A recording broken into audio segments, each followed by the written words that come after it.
Ciência USP. Neste Ciência USP, vamos falar sobre uma condição médica pouco conhecida, porém muito presente na população brasileira. Trata-se da infecção pelo vírus linfotrópico de células T humanas, ou HTLV, um vírus da família do HIV. Também vamos falar sobre energia nuclear. Eu sou Silvana Salles e você me acompanha em mais um mergulho no mundo da ciência.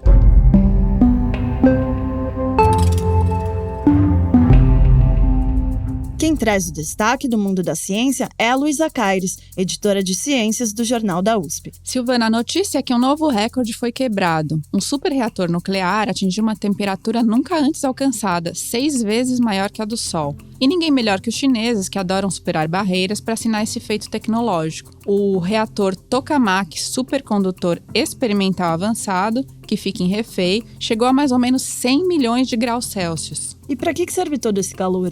O Instituto de Ciência Física de Hefei disse à imprensa internacional que esse projeto assenta as bases para o desenvolvimento da energia nuclear limpa. Os reatores desse tipo, em geral, usam hidrogênio. O reator chinês usa 2 isótopos, quer dizer, 2 átomos de hidrogênio ligeiramente diferentes, mais pesados e radioativos, que é o deutério e o trítio. Eles podem ser encontrados em grande quantidade nos oceanos. Os núcleos dos átomos passam por uma reação química chamada fusão, que junta os 2 núcleos formando um outro elemento, que é o hélio. Qual que é a diferença dessa tecnologia para os reatores que a gente tem hoje em dia funcionando e produzindo energia no mundo? Então, reações químicas, elas podem liberar ou absorver energia. No caso da fusão, que é o que acontece em estrelas como o Sol, é liberada uma enorme quantidade de energia. É muito mais energia, por exemplo, que na fissão nuclear, que é o método usado nas usinas atuais. E essas usinas, elas geram cerca de 15% da energia produzida no mundo hoje. Na fissão, os átomos são rompidos, e apesar de ser um método mais fácil, também é mais perigoso, porque os elementos e as partículas que se formam a partir do urânio ficam no reator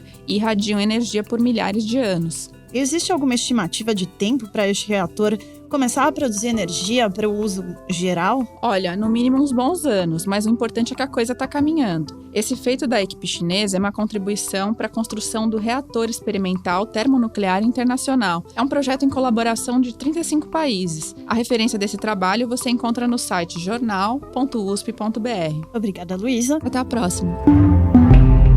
A infecção pelo HTLV é uma condição médica pouco conhecida no Brasil. O desconhecimento deste problema de saúde atrapalha o tratamento das pessoas que apresentam sintomas. Quem conta essa história é o Inácio Amigo. O Brasil, com 800 mil casos estimados, é o país com o maior número absoluto de portadores do vírus.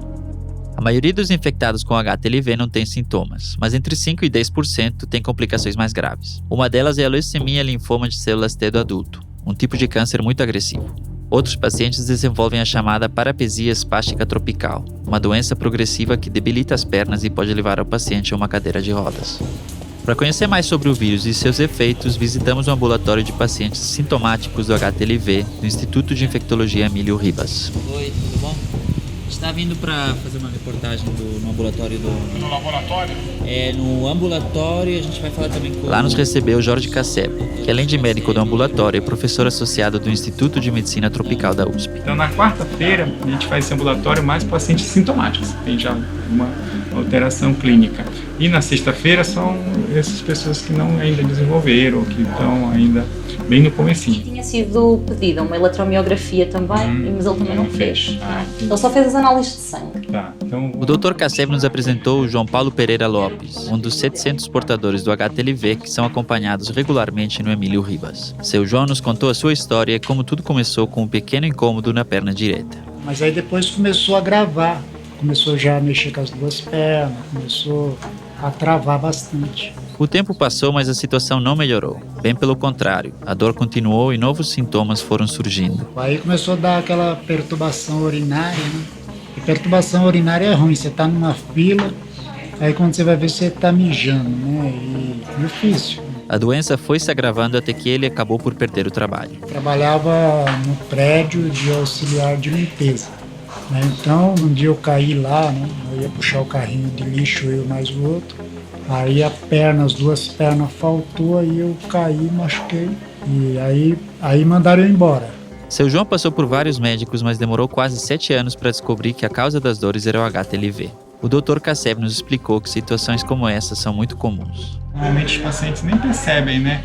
Tem uma dificuldade de subir escada, dor. Quem vai no médico, no ortopedista quando tem isso? É muito difícil, né? O cara vai, às vezes quando tem, e aí faz raio-x. Aí vai no outro lugar, faz uma tomografia, uma ressonância. Geralmente isso está normal, entendeu? Então acaba acontecendo que leva-se 7, às vezes até 10 anos pessoas perambulando aqui. Nós tivemos uma paciente do interior do estado que ela veio e tinha passado com 29 médicos. E aí ela passou lá, acho que era Araras. E aí ela foi no médico foi residente nosso aqui, que eles passam por aqui, passavam. E aí a partir daí ele pegou e falou, olha, isso é um vírus assim, que pode causar esse problema. Então aí pediu a sorologia, que custa tipo R$3, e aí deu positivo. Então, se você não pensar e não pedir o exame, não tem como identificar. Esse é um ponto crucial da doença. Ela não só é desconhecida do público geral, mas também dos próprios profissionais da saúde. Para Augusto Penalva, coordenador do ambulatório, uma das causas desse desconhecimento é a falta de uma estrutura institucional para combater o vírus, como ocorre no caso de outras doenças. Então, por exemplo, se você hoje descobre que você tem HIV ou que você quer fazer o teste do HIV, você pode ir numa regional perto da sua casa e faz a testagem, você vai ser encaminhado para um serviço regionalizadamente próximo do seu endereço. No HTLV não, você não tem naturalmente um encaminhamento. Tem que procurar um serviço por você mesmo. Existem 3 vias principais de contágio: por contato direto com sangue infectado, por transmissão sexual e através do aleitamento materno.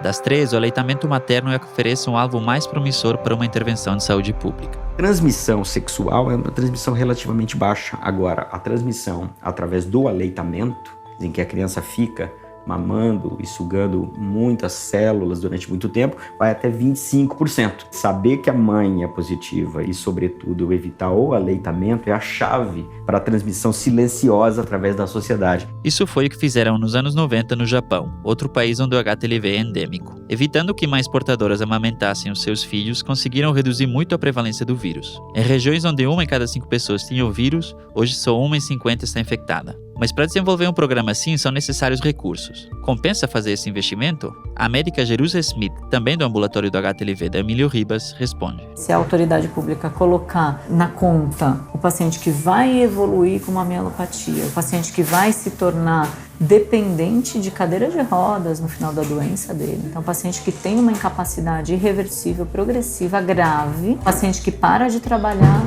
uma faixa etária ainda economicamente ativa, uma faixa etária jovem. Então, a gente não entende como é que essa conta não considera esses aspectos. Depois da nossa visita ao ambulatório, conversamos por Skype com Adele Benzakin. Ela é a diretora do Departamento de Vigilância, Prevenção e Controle das Infecções Sexualmente Transmissíveis, pertencente ao Ministério da Saúde.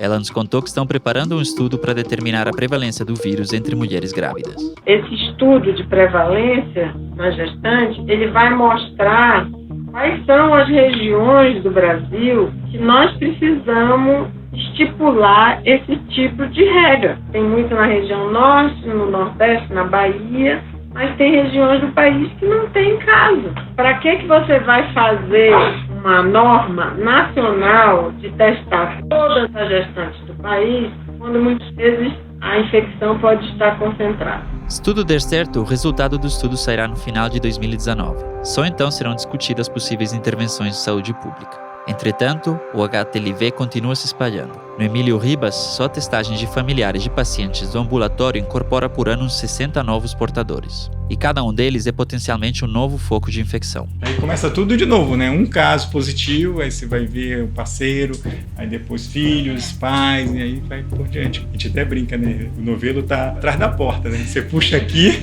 você não sabe o que vai ter lá, né? Voltando ao seu João, para ele, descobrir a causa das suas dores foi o começo de uma vida melhor.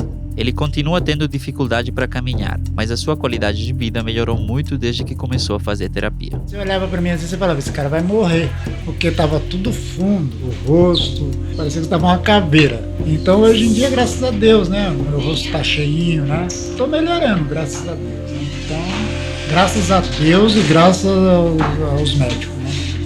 Essa edição contou com a reportagem do Inácio Amigo, a participação da Luísa Caires e a sonorização do Rafael Simões. A produção da vinheta é do Cido Tavares, com locução de Miriam Ramos. Eu sou Silvana Salles e volto no próximo Ciência USP. Ciência USP.